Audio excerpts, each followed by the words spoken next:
What is up? This is Hoagie Bear, the whiskey hamster, doing another quick impromptu video. Talking about the old days, the good old days of single malt whiskey. And when I say good old days, I mean the situation, the price and availability situation that presented itself 5 to 10 years ago. So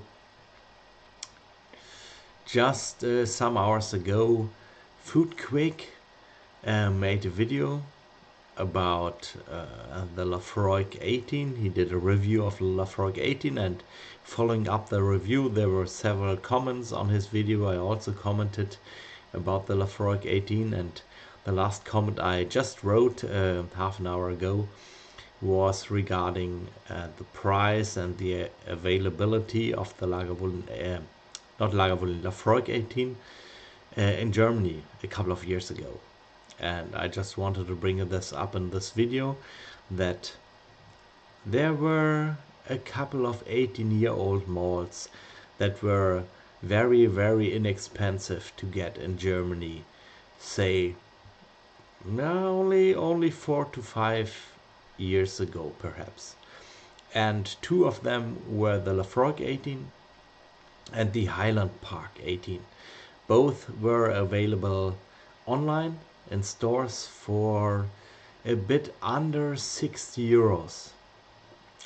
I'll take a leap and say for about like 75 US dollars. And you know, everybody knew the Highland Park 18 and the Laphroaig 18 were pretty good whiskies and a very good bang for the buck.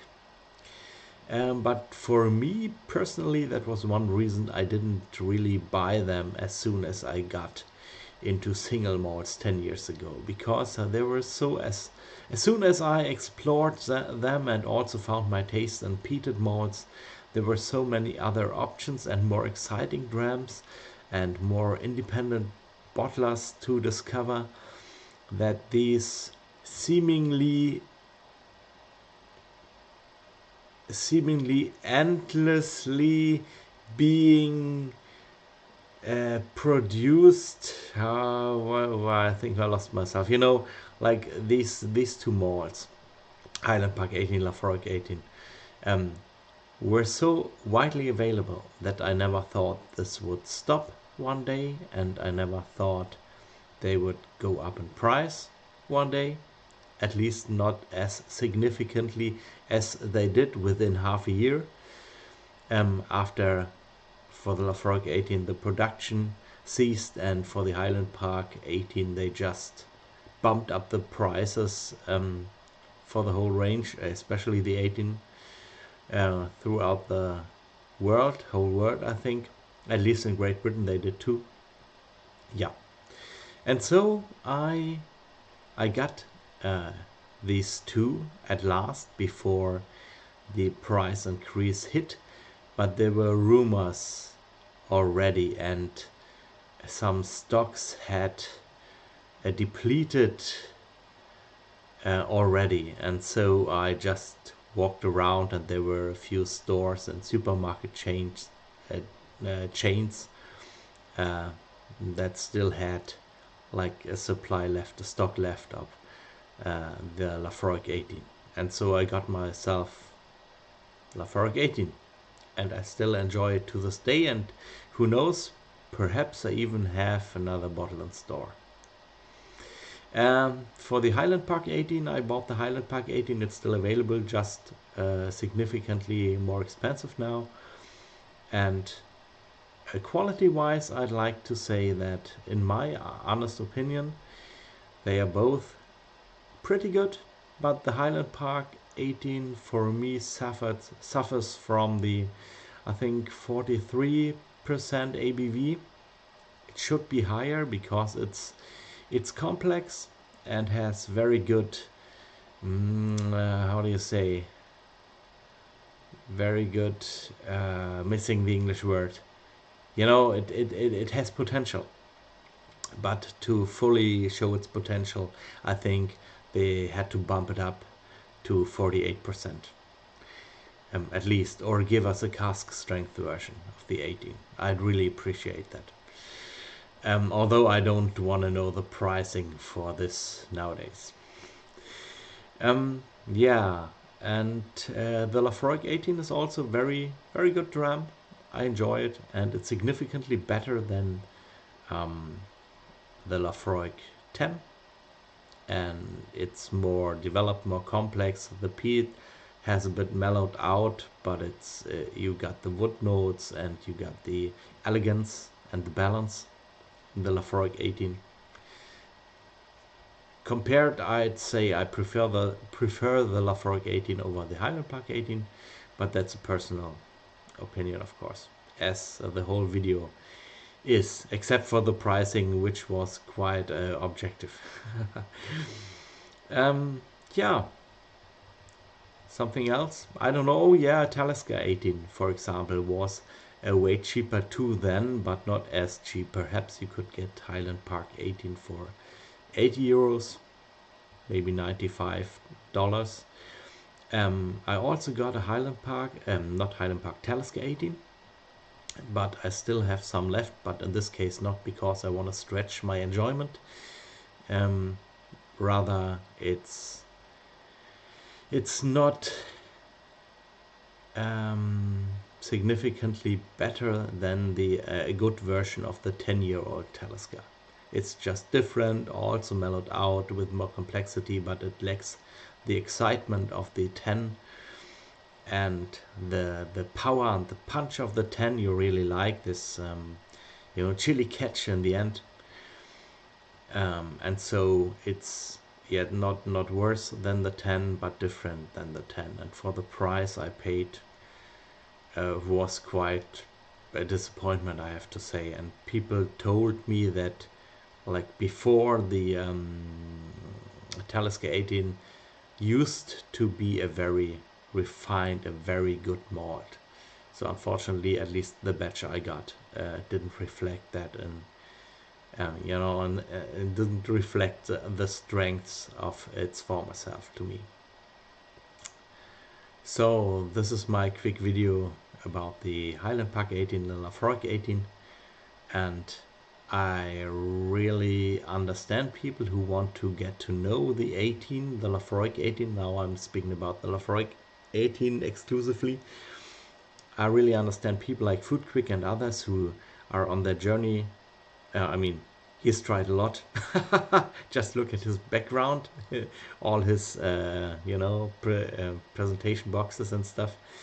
But in a way, people who are on their journey perhaps to acquire more expensive malts or older malts and try them out, and it's really gotten expensive, and I can't really tell them not to pay the price, because for what it is, if prices change and prices increase, you either gotta go with the flow or find your niche. For example, some independent bottlers still offer good cask strength versions of favorite malts for a better price, in my opinion. But then it's of course it's very single cask dependent, if the quality is there or if it's mediocre casks. So we have to gather the information first from Whiskey Base, for example. But regarding the Laphroaig 18, I don't know.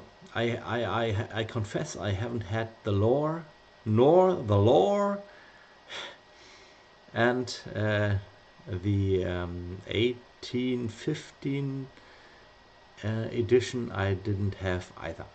So I can't really compare them. Just what I read in online commentaries and what people tell me is that they are not bad malts, but inferior to the Laphroaig 18, and because they taste younger, or the complexity is not there as much, but they were priced, at least around here, they were priced higher when they entered the market than my Laphroaig 18 was previously. And even though the Laphroaig 18, if you get it, has really climbed up to 135 euros at the moment, and the Laphroaig lore you probably could get for 75 euros. Yeah, this is my crux. I look at the old prices I got the malt for, and see that I can get it for the price anymore. And I can't even can't get it for like 20 euros more, which is still a significant increase in price. Oh wait, actually I can. Sorry, the Laphroaig 18 is still available at the Dutch whiskey site, drunk or I don't know how you pronounce it. I would say drankdorgin.nl, and the Laphroaig 18 they sell it for 96 euros, I think, which is the absolute cheapest price you will get it now. And sometimes it's on sale, it's a little bit cheaper, and perhaps someday I'll order myself another 2 bottles of Laphroaig 18 from the site. So who knows? I hope you enjoy your Laphroaig 18, and I also sorry, also hope you enjoy your lore or your legacy edition, whatever, 1815, because after all it's what you enjoy, and it's not whether I think it's worth the price tag or not. The whiskey is made for enjoyment, and as long as you enjoy your bottles, no matter if non-age statement or age statement, everything is cool.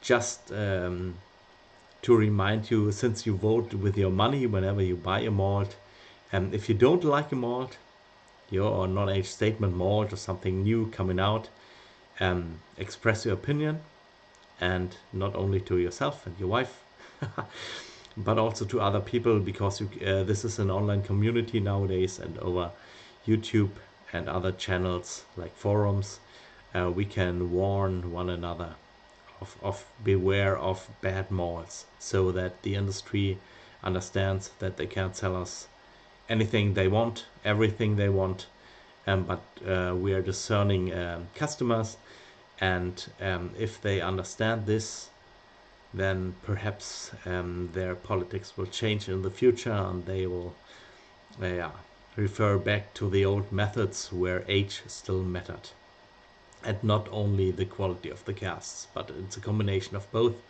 and let us remind them of it. Cheers, this was Hoagie Bear the Whiskey Hamster. See you soon, bye bye.